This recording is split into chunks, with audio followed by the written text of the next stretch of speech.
मैं colonel Ajay, CEO Ajay Astro Money Group first global astro finance digital channel से आपसे मुखातिब होता हूं। आज 19 मई सन 2022।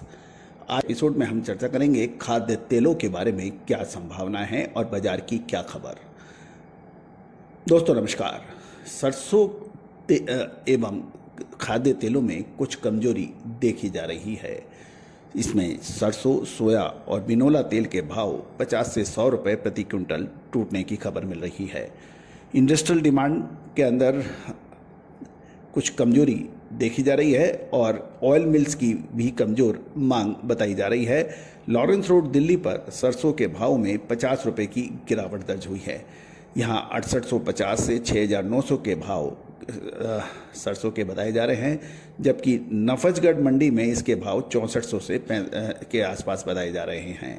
मांगों में कुछ स्थिरता हो गई है और सरसों के तेल में भी 100 रुपये की घटत देखी जा रही है। यहाँ 14,800 रुपये प्रति क्विंटल पर आ गया है। सरसों टीन के भाव में के अंदर भी कुछ कमजोरी बताई जा रही है और बिकवाली कमजोर होने से बिनोला तेल भी 50 रुपये की कमजोरी दर्ज कर 15,200 रुपये के भाव रह गया है। सोया तेल में भी रीसेलर्स की बिकवाली आने से 100 रुपये की कमजोरी दर्ज हुई है, जबकि गौरतलब है कि सप्लाई के अंदर लगातार कमजोरी दर्ज हो रही है। ये भी एक सोचने की और समझने की बात है।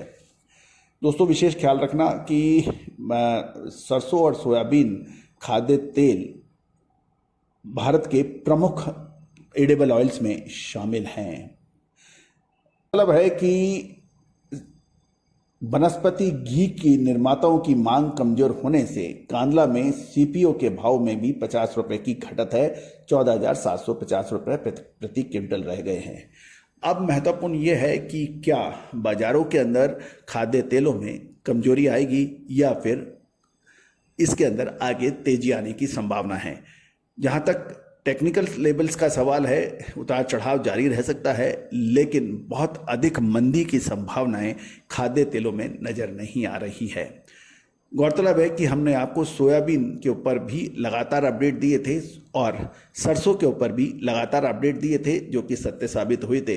गौरतलब है कि सरसों की अच्छी फसल के बावजूद जो है फरवरी माह में सरसों के 8500 के लेवल भी देखे गए थे, जबकि फसल मार्च के अंदर शानदार आने की पूरी उम्मीद थी, क्योंकि लगभग 20 से 25% का अधिक रकबा सरसों का देखा गया था।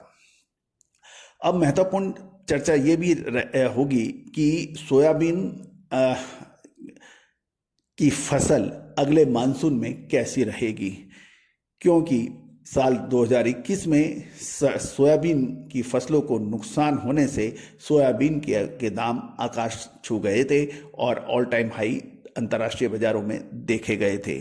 दोस्तों जहां तक टेक्निकल का सवाल है, आने वाले 1 से 2 महीने के अंदर संभवतः कोई बहुत बड़ी कमजोरी की संभावनाएं नजर नहीं आ रही हैं और महत्वपूर्ण चर्चा ये भी रहेगा कि तेजी के से पहले क्या खाद्य तेलों में मंदी के बड़े झटके लगेंगे। याद रखिएगा, जनवरी के अंदर सोया तेल 1020 का था जब हमने आपको नहीं घबराने का अग्रिम विश्लेषण दिया था स्पष्ट रूप से, और उसके बाद 1700 रुपये तक की अधिकतम तेजी सोया ऑयल के अंदर देखी गई। तो दोस्तों ये उतार और चढ़ाव बाजार की फितरत है, ये होगा, लेकिन धैर्य से और अपनी क्षमताओं के अनुसार जो काम करेगा वो हमेशा विजेता साबित होगा। दोस्तों अधिक विश्लेषण के लिए आप हमसे संपर्क कर सकते हैं। तिलहन, दलहन, गल्ला, किराना, इन सभी की जानकारियां, विश्लेषण उपलब्ध है। जीरा हो या धनिया, लाल मिर्च हो या फिर इलायची, इन सभी का विश्लेषण उपलब्ध है। सोयाबीन, सरसों, इन सभी का विश्लेषण उपलब्ध है। कपास खली एवं गवार सीड, इनका भी उपलब्ध है।